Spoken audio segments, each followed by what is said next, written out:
Hey everyone, I am back with another video that is about the longitudinal section of bone. But before we start, if you like my video, click on the like button and don't forget to subscribe my channel.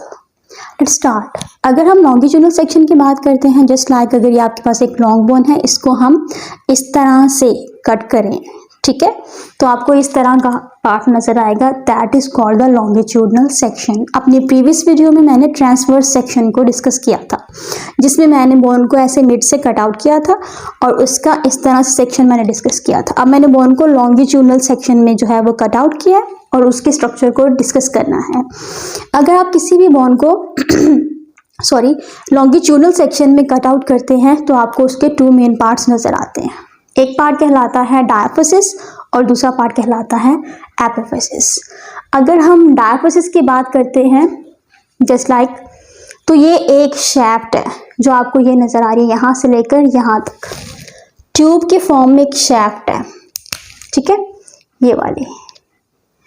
ये एक tabular shaft है जो दो points के दरमियान में होती है। एक पॉइंट प्रॉक्सिमल एंड कहलाता है और दूसरा पॉइंट डिस्टल। प्रॉक्सिमल का मीनिंग क्या होता है? प्रॉक्सिमल एंड का मतलब या प्रॉक्सिमल का मीनिंग होता है the point that is near the centre of the body. Just like अगर मैं कहूँ आपसे कि ये मेरा सेंटर ऑफ द बॉडी है और मैं इस लॉन्ग बोन की बात कर रही हूँ, ठीक है, तो इसका जो ये वाला एंड है वो सेंटर ऑफ द बॉडी के पास है, तो it is called proximal and. और ये फार अवे है, दूर है सेंटर ऑफ द बॉडी से, तो ये डिस्टल कहलाएगा। जो सेंटर ऑफ द बॉडी के पास होगा वो प्रॉक्सिमल कहलाएगा और जो दूर होगा वो डिस्टल कहलाएगा, ठीक है। अब ये वाइडर एंड क्या कहलाते हैं बोन के? एपिफाइसिस। तो ये प्रॉक्सिमल एपिफाइसिस कहलाएगा और ये डिस्टल एपिफिसिस कहलाएगा।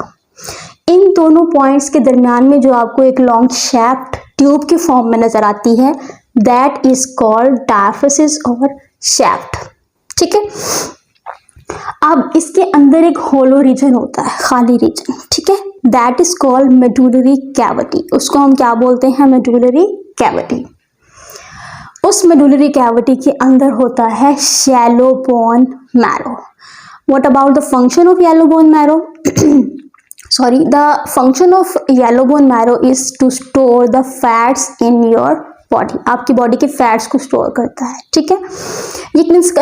ये एक मिसकंसेप्शन है कि जो येलो बोन मैरो होता है वो रेड ब्लड सेल्स या कोई भी ब्लड सेल्स बनाता है।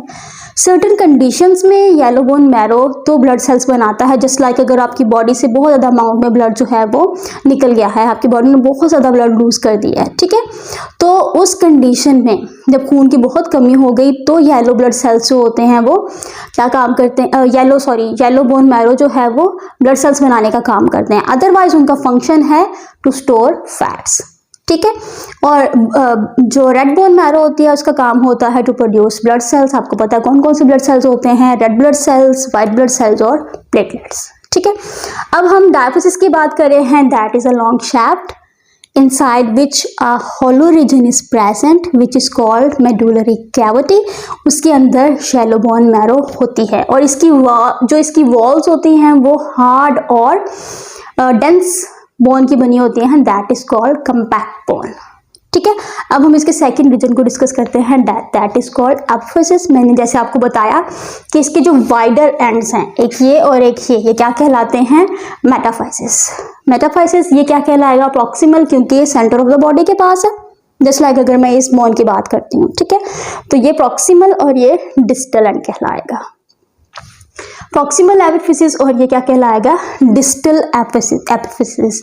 इनके अंदर स्पंजी बोन होती है, ठीक है, क्योंकि वो सॉफ्ट होती है और पोरस होती है, ठीक है।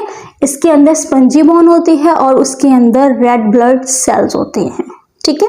इसके अंदर हमने डिस्कस किया येलो ब्लड सेल्स और इसमें हमने डिस्कस किया था कंपैक्ट बोन को। और अगर हम इस पार्ट की बात करते हैं, इसमें स्पंजी बोन होती है और कौन से ब्लड सेल्स होते हैं? रेड ब्लड सेल्स, ठीक है।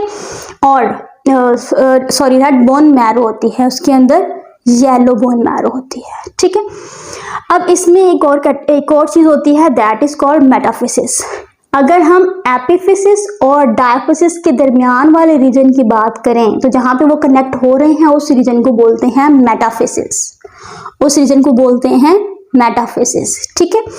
एपिफिजल प्लेट, ग्रोइंग प्लेट भी मौजूद होती है इनके दरमियान। ये देखें, ये आपके पास क्या है, एपिफिजिस, ये आपके पास है मेटाफिजिस। इन दोनों के दरमियान में ये आपको जैसे ये वाला रीजन नजर आ रहा है, ठीक है, इसको बोलते हैं एपिफिजल प्लेट।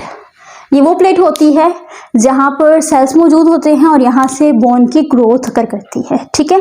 और किस एज, एक खास लिमिट तक ये जो है वो मौजूद होती है, उसके बाद ये खत्म हो जाती है। जस्ट लाइक जब तक आपकी बोन्स ग्रो करती हैं एट मैक्सिमम 13 to 17 की एज तक ये जो है वो टेक प्लेस करती है, क्योंकि तब तक आपकी बोन्स जो हैं वो ग्रो करती हैं। उसके बाद फुल फ्लेज ग्रोथ हो जाती है तो ये अपना काम स्टॉप कर देती हैं, ठीक है। तो ये प्लेट तब क्या हो जाती हैं, डिसफंक्शन हो जाती हैं, फिर अपना फंक्शन परफॉर्म नहीं करती, ठीक है। ये तो बात कर ली हमने एपिफिजिस की, ठीक है। अब 2 रीजन्स और मौजूद होते हैं, ठीक है। These regions are called periosteum और एंडोस्टियम। पेरी का मीनिंग होता है अराउंड और एंडो का मतलब होता है इनसाइड। ऑस्टियम का वर्ड आपको पता है, that is related to bone. Periosteum around the bone, endosteum inside the bone. ये वो लेयर है सेल्स की that is outside the bone भी प्रेजेंट होती है और इनसाइड द बोन भी प्रेजेंट होती है। आउटसाइड द बोन उस लेयर को क्या बोलते हैं, पेरिओस्टियम, और इनसाइड द बोन ये लेयर क्या कहलाती है, एंडोस्टियम। इनका फंक्शन क्या होता है, जो पेरिओस्टियम होती है आउटसाइड द बोन होती है, उसका फंक्शन होता है उसके अंदर ब्लड वेसल्स होती हैं, नर्व्स होती हैं और लिम्फेटिक वेसल्स होती हैं। जो एंडोस्टियम होती है वो बोन की ग्रोथ से रेलिवेंट होती है, उसके अंदर बोन रिपेयर भी होती है और रीमॉडलिंग भी होती है। मतलब उसके अंदर ओस्टियोब्लास्ट होते हैं। ओस्टियोब्लास्ट आर द बिल्डर, वो बोन को बिल्ड करते हैं, ग्रो करते हैं, बोन की ग्रोथ करते हैं, उसको रिपेयर करते हैं और रीमॉडलिंग में भी हेल्प आउट करते हैं। It's all about the longitudinal section of long bone, जिसके 2 मेन पार्ट्स को हमने डिस्कस किया है, डायफिसिस और एपिफिसिस। जिसमें हमने डिस्कस किया कि उसकी एक शैफ्ट होती है जिसमें होलो कैविटी होती है, मेडुलरी कैविटी जिसके अंदर येलो बोन मैरो होता है। फिर हमने इसके वाइडर सेक्शन को डिस्कस किया जिसके अंदर स्पंजी बोन होती है, रेड बोन मैरो होता है और ये कार्टिलेज मौजूद है, ठीक है। और बाकी सारी चीज़ों को हमने डिस्कस कर लिया। It's all about the longitudinal section of long bone. Thank you.